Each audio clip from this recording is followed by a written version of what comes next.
दीप अमावस्या किंवा दिव्याच्या औसेची कहाणी।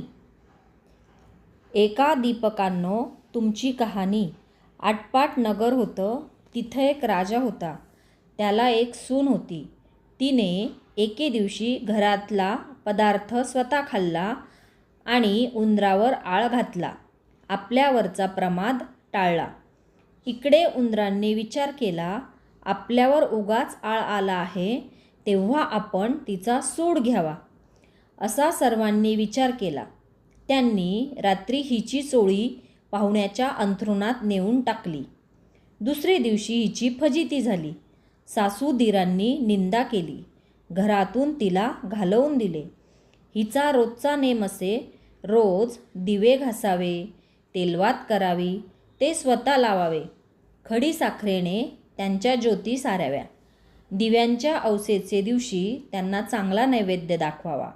त्याप्रमाणे ही घरातून निघाल्यावर ते बंद पडलं.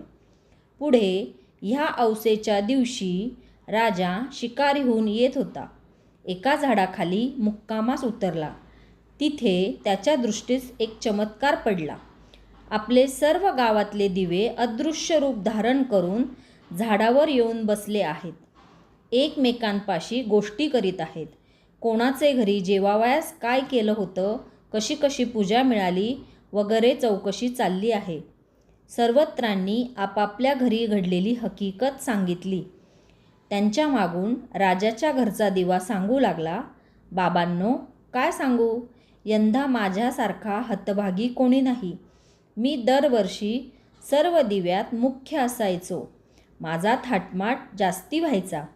त्याला यंदा अशा विपत्तीत दिवस काढावे लागत आहेत. इतकं म्हटल्यावर त्या सर्व दीपकांनी विचारलं, असं होण्याचं काय कारण? मग तो सांगू लागला, बाबांनो, काय सांगू, मी ह्या गावच्या राजाचा घरचा दिवा. त्याची एक सून होती. तिने एके दिवशी घरातला पदार्थ स्वतः खाल्ला आणि उंदरांवर आळ घातला. आपल्यावरचा प्रमाद टाळला. पण इकडे उंदराने विचार केला, हा आपल्यावर उगाच आळ घातला आहे, तेव्हा आपण तिचा सूड घ्यावा. असा सर्वांनी विचार केला. रात्री तिची चोळी पाहुण्याच्या अंथरुणात नेऊन टाकली. दुसरे दिवशी तिची फजिती झाली. सासूदिरांनी निंदा केली. घरातून तिला घालून दिली. म्हणून मला हे दिवस आले. ती दरवर्षी माझी मनोभावे पूजा करीत असे. जिथे असेल तिथे खुशाल असो, असं म्हणून तिला आशीर्वाद दिला. घडलेला प्रकार राजानं श्रवण केला. आपल्या सुनेचा अपराध नाही अशी त्याची खात्री झाली. घरी आला. कोणी प्रत्यक्ष पाहिले आहे काय म्हणून चौकशी केली. तिला मेना पाठवून घरी आणले. झाल्या गोष्टीची क्षमा मागितली. साऱ्या घरात मुक्त्यारी दिली. ती सुखानं रामराज्य करू लागली. तर जसा तिला दीपक पावला आणि तिच्यावरचा आळ टळला, तसा तुमचा आमचा टळो, ही 60 उत्तराची कहाणी 5 उत्तरी सुफळ संपूर्ण.